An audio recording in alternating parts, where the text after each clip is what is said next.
गाडीला फुल टँक करून पेट्रोलची ट्रीट दिली, कारण माणसाला एनर्जी हवी असेल तर चहा लागतो आणि गाडीला एनर्जी हवी असेल तर पेट्रोल तर लागतंच.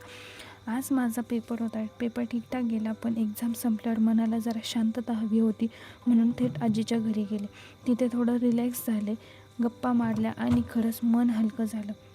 तेवढ्यात बाबा म्हणाले, चल बाजारात भाजी आणायला जाऊ.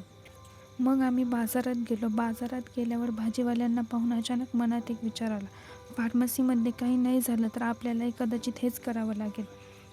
पण लगेच स्वतःला सांगितलं, नाही, मेहनत केली तर काहीतरी नक्कीच होईल. घरी आल्यावर मी टेरेसवर गेले. रात्रीची थंड हवा, शांत आकाश आणि शहराचे हलके आवाज. कधी कधी टेरेसवर एकटं बसलं की खूप शांतता भेटते आणि क्लॅरिटीही मिळते. मग परत घरामध्ये येऊन फार्मास्युटिक्सच्या मॅन्युअलमध्ये लेबलिंग केली, because labelling is most important in pharmaceutics manual. So असा होता माझा आजचा दिवस. ब्लॉग आवडला असेल तर लाईक, शेअर आणि चॅनलला सबस्क्राईब करा. भेटू परत नवीन ब्लॉगमध्ये. Bye bye.